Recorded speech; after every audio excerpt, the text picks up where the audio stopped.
So students, today I'll be explaining about throws keyword concept. What is the purpose of throws in exception handling? And after that we will see with finally keyword. And after that there are some built-in exceptions, type of exceptions, checked exceptions and unchecked exceptions that I'll explain. Then we will see one program with creating our own exceptions subclass. How you can create your own exception subclass. That we will see for today's class. So now I hope you all have understood the concept till before throws. The last concept I explained about throw keyword. What was the purpose of throw? I hope you have understood. Means explicitly throwing an error by your program. That is, you can do it. You can achieve it with the help of throw keyword. Okay. Now, what is the purpose of throws? Okay, there is a difference between throw and throws.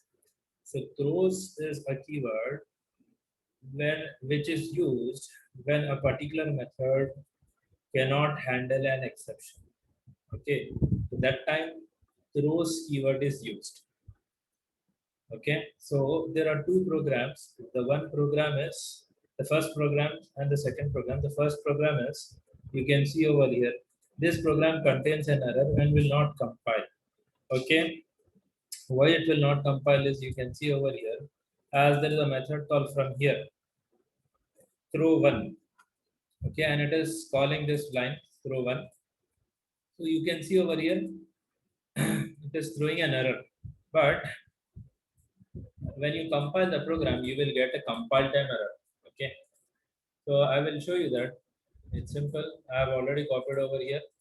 Just run the program, just compile the program. Okay, what is the name? Throws demo. So you can see here java c space file name throws demo dot java.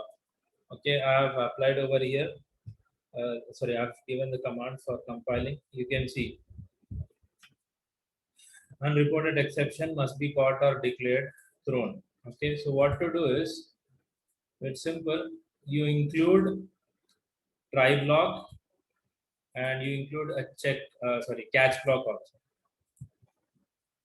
So a little bit modification done over here. You all can see. Now this program you see here, same program over here, it is included in try block and there is a catch block. Now you see here again I'm compiling it. The changes what I've done is, I've done in the other program, same program, I've done the changes in this one. Okay, you observe here, I'm clicking again, or else I'll show you with the textbook. See, you can see this program. Okay, so to this program what I've done in the notepad with the second program, see, uh, what I did is throw one is included in try block, and after that it is followed by a catch block with other program throws demo2.java. So I'll compile this. You see again it is giving an error. So unreported illegal access exception must be called or declared to be thrown. So the what is the meaning of this one is, unreported exception means, the meaning of this one is, this throw one method cannot handle this exception. Means cannot handle means it cannot throw it properly. So while this method is called, you have to declare it with a throws keyword, that this method is going to throw some kind of an error from the method. So what it is a message to this method call that it has to be ready to catch this. So now you all observe here, this program is now getting compiled. Will now get compiled. Understood? I hope you all have understood this. Now run the program, it will handle it. That's it. I hope you all have understood. So you all please try to execute the program. So again, I'm repeating what is the concept of throws keyword is, if a particular method cannot handle the exception, then at that time you are going to use, or you are going to see the use of throws keyword. As you can see over here, if a method is capable of causing an exception that it does not handle, it must specify this behavior. so that the callers of the method can guard themselves against the exception. That is the meaning. Okay, like this one, let me have my pencil over here. So you all observe.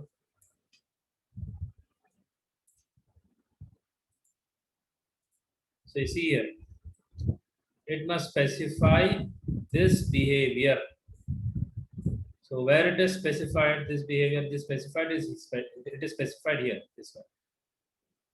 Okay, I hope you all have understood. So what will happen when this is specified? It is a message to this method call that it has to catch the error if it is going to be thrown. So it will be thrown from here. I hope you all have understood this. So let me clear this. So in the textbook, there are two programs. That this one, this is the first one, and the next one is modified. The same program is modified. So remember how to handle the exception, which a method means the method which cannot be handled by the exception which cannot be handled by a method is you have to include throws keyword and declare it, and you have to include the try and catch. Okay, so see here there are statements to make this example compile. Which example? This one. This was not compiled. No, to make this compile, you see you need to make two changes. As I said just now, two changes. What are the two changes? First, it has to include this throws keyword. Then from where it was called, that should be included. That is, it was called from ninth line. So ninth line should be included with try and followed it by catch block. So that are the things which is mentioned over here. First, you need to declare throw one with throws illegal exception. You can see over here. That is this thing. Second, is from the main method, it must be defined with try and catch. So the program will be compiled and the exception will be handled during the runtime. I hope you all have understood, students. So now the next concept is finally keyword. What is the purpose of finally? Okay. So I'll explain again this one with the program. What is the name of the program over here? Class name finally demo. Finally demo. It's over here. Let me close this notepads. Finally demo is here. Just a minute. Yeah. This is the program. Let me provide the numbers. So now I will execute the program and I will explain also. Don't worry. What is the name? Finally demo.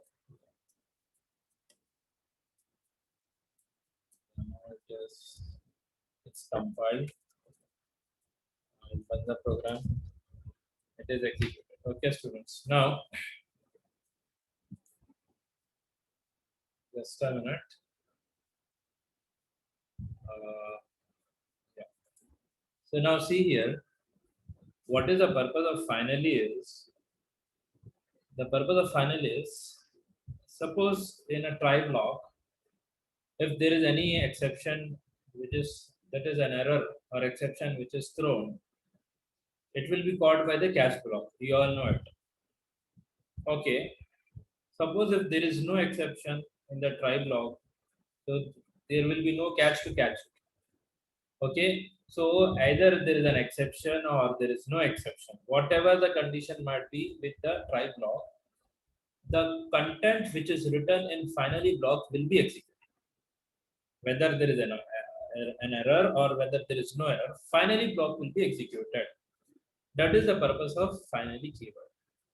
Okay, where it is used, like for example, you all have learned the concept of file handling in your C language. Okay, so the concept of file handling, why you use file handling concept? That is to write some data into files, to read some data into files, to modify some data into files. So the initial thing is you will open the file first, and after that you will do whatever read operation or write operation you want, you will do it. At last, what you have to do, you have to close the file also. So over there, this finally concept comes. So what will be the purpose of finally is whatever the user might perform the operation on a particular file, but it has to be closed. So the code of closing the file can be written in finally. Okay. So over there it will be used. So we will see the use of finally in some programs when you are going to see the concept of file handling. File handling concepts are also there in Java also. Okay, that is in unit by the end of unit 3 or unit 4 we will see later on. Okay, I hope you all have understood. So what is the purpose of finally? If there is an error in the program in the try block, or if there is no error, whatever the condition might be in try block, finally block will be executed. So like you can see over here, please try to understand, concentrate. Like you can see the line 31. Okay, with the line 31, there is a method call from 31 to line number 4. It will call this one line number 4. Now inside the try block, you see at line number 6, there is a method which is going to display. It is displayed here.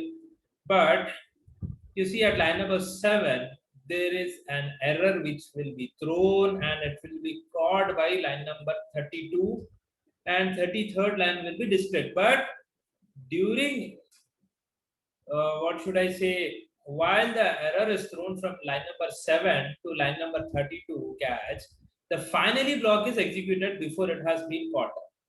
You see here. Please observe this. This is displayed here, the first statement. And while this is thrown from here to where to this catch. Okay. But you see, before this is displayed, I should say before this is called, this finally is displayed. Okay. So the thing is, what you have to understand from here is, if there is an error of whatever the condition might be, finally block will be executed. That is the thing. Similarly, you observe after this is done at line number 35, there is again a method call. It will call this. Now you see here in this method call who has received at line number 13 in the try block, it is displaying something. What it is displaying? It is displaying the message something like inside procedure B, it is displayed. But you see at line number 16, there is a return keyword which has to return the control back to line number 35. But before it is returned over here, you can see at line number 17, there is a finally block. So before it is returned, you see after the displaying, after displaying the message left from line number 15, there is a display of finally block. Okay, that is this. After that, it is returning to line number 35, then 36. I hope you all have understood. Now you see with line number 36, it is a method call from here to here, procedure C. Now inside this try block, there is no error. There is no error means there is no use of throw keyword, means there is no throwing of an error, and there is no return keyword also. Okay, but you see after the message which is displayed from line number 24 here, okay, there is a finally block which is executed. I hope you all have understood this concept. Okay, if you have any doubt, you can ask. Just a second.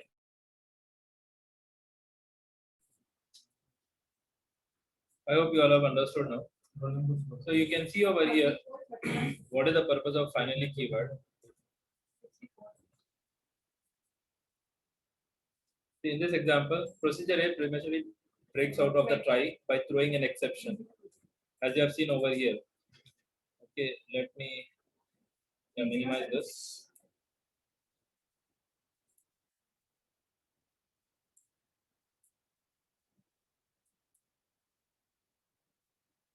Just a second. So you can see the statement in the program. It breaks out of the try block by throwing an exception, but the finally clause is executed on the way out, as I have shown you just now. Okay, there is an error which is thrown, which will be thrown and it will be called by the line 32. But before, while it is called, you can see at line number 39, it is called. It is the line number 9, that is with the finally block, is executed. Okay, and similarly, you can observe with this one the next thing.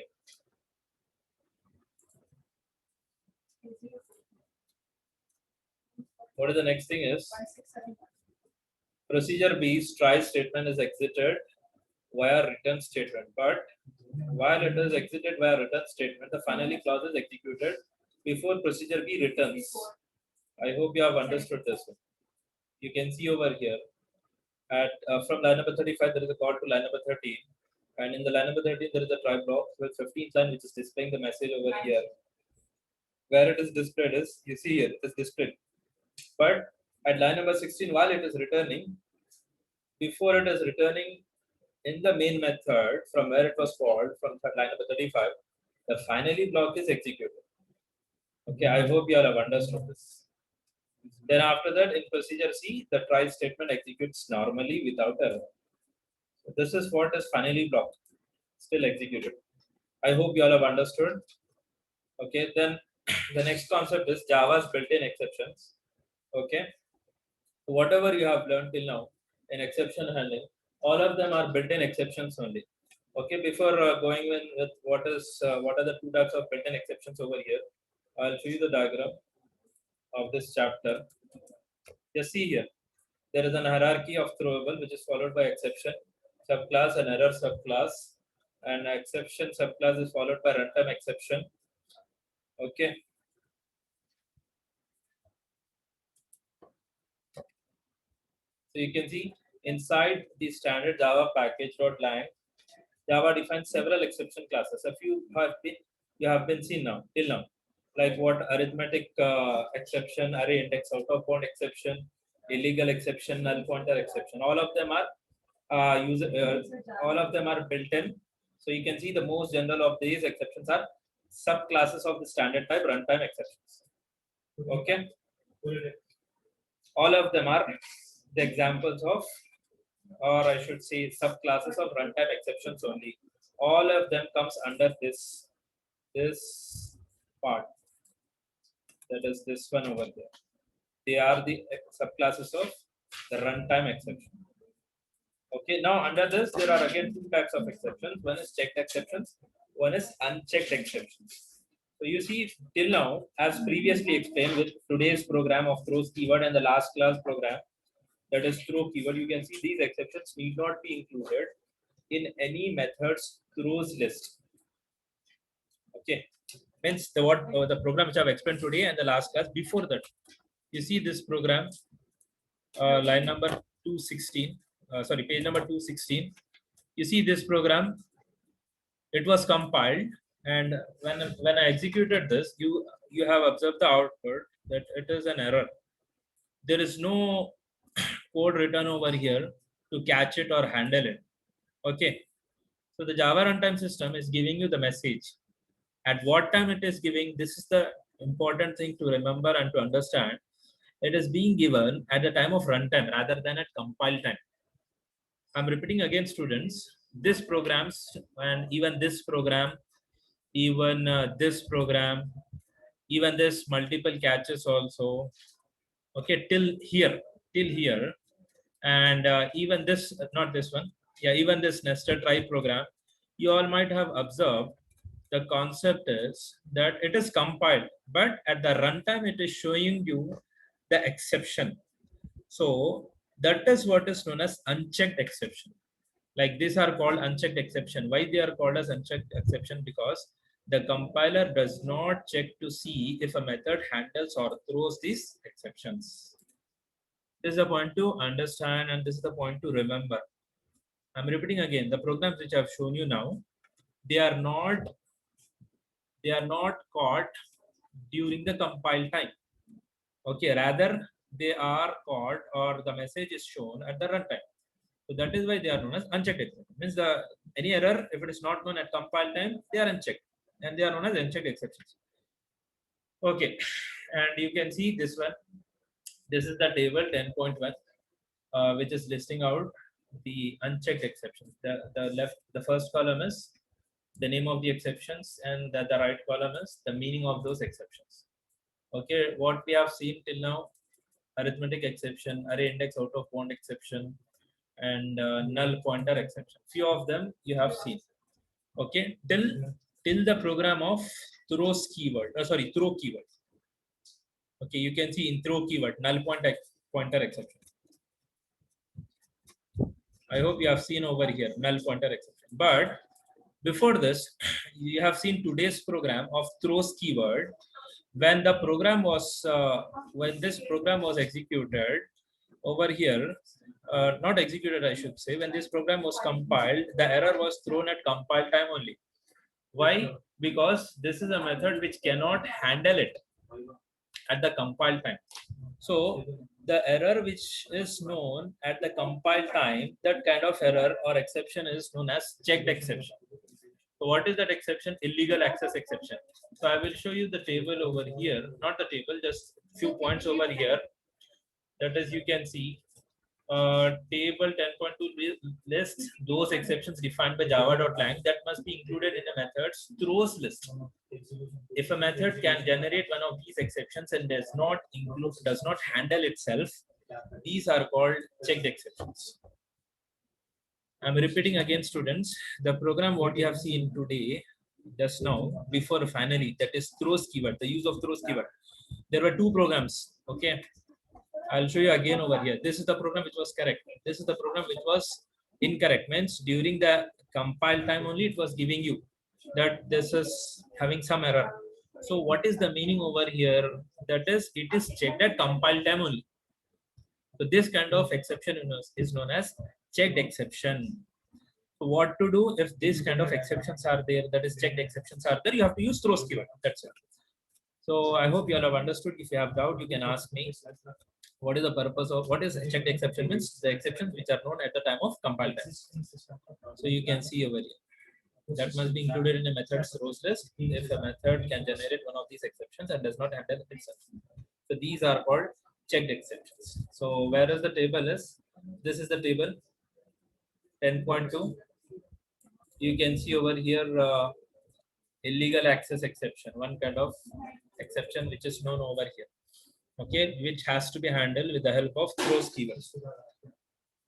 I hope you have understood, students. This question might come for 2 marks or 3 marks in external. What are checked exceptions and what are unchecked exceptions? Okay. Okay, then I hope you all have understood this.